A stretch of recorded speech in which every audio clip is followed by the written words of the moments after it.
Okay, so in this video I'm going to show you how you can add links to your website.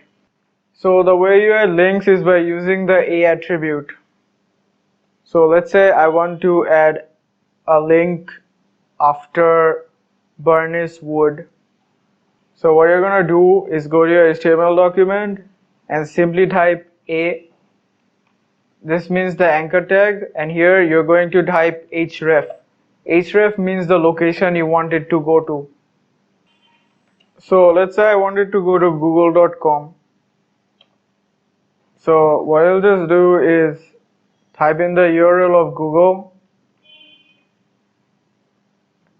and here just write some text, so Google, and then when you check your website, this link should show up. Now if I click this link, it will go to google.com's website. Now another way you can use the link is you want it to go to another tab, so open up a new tab. So how do we do that? So if you go to the href and inside the A tag, you'll type in target equals blank.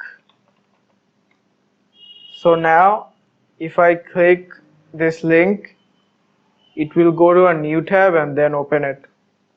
Now if you want, you can add text to images as well. So let's say I want to open up this image here. So what you can do is ahref equals the name of the author, so author.jpg, and then click here. So if I click here now, then it will open up the picture itself. So that's it for this video. In the next video, I'll introduce you to CSS and how you can use it to style this blog website.